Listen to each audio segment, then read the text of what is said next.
It started with a text I didn't expect: "You can't come to my party tonight. My ex will be there, and I don't want any awkwardness. Sorry." I stared at the screen, stunned. Of all the excuses she could have given, this one burned more than I expected. Her ex? Really? After everything we'd built together, she was letting him back into her life and trying to push me away. My first instinct was anger, but then a cold, calculated idea took hold. If she wanted to exclude me, I'd make her regret it, not with words, not with a scene, but with a presence she could never ignore. I spent the evening preparing. I didn't want to fight, I didn't want drama. I wanted results. I called a few friends, some of whom she barely knew but respected, and invited them to arrive at the party before me. Then I changed into a suit, the kind that drew attention without screaming for it. Every detail was intentional: the way I walked, the confidence I carried, the aura of someone untouchable. When I arrived, the music was loud, laughter echoing through her spacious apartment. She froze as soon as she saw me, her eyes widening, a mix of shock and irritation flashing across her face. Her ex was there, mingling confidently, and I could see the tension shift in the room immediately. People noticed my arrival, friends and acquaintances turned to watch.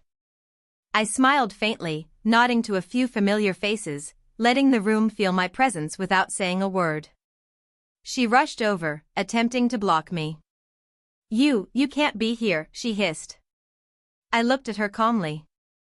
I didn't know the party had a guest list that excluded me. My voice was steady, unnervingly calm. There was no pleading, no argument, just truth delivered like a blade hidden in velvet. The effect was immediate. Conversations faltered, laughter paused, and all eyes subtly shifted to her. Her ex noticed too. He raised an eyebrow, awkwardly scanning the room as the subtle tension grew. The social dynamics had changed in an instant. Suddenly, she wasn't in control anymore. She had tried to manipulate the evening, to set boundaries that suited her, but my quiet confidence dismantled it. I didn't have to scream or cause a scene; the room itself, the silent judgment of onlookers, did it for me.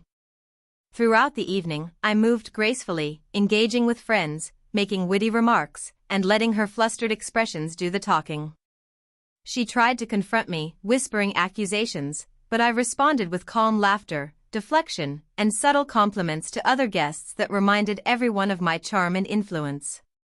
The ex looked increasingly uncomfortable, and I could see her panic rising.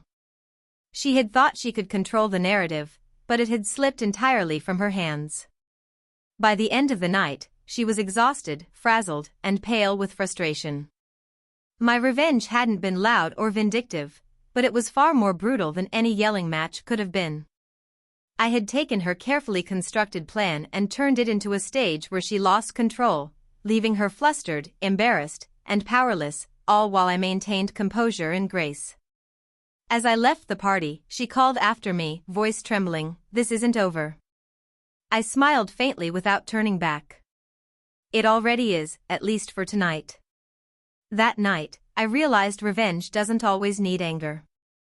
Sometimes, it's delivered with quiet strength, patience, and confidence, a presence so undeniable that it leaves the other person speechless. She had underestimated me, tried to control the evening, and in doing so, gave me the most brutal revenge possible, showing her that I wasn't someone who could be excluded or manipulated without consequence.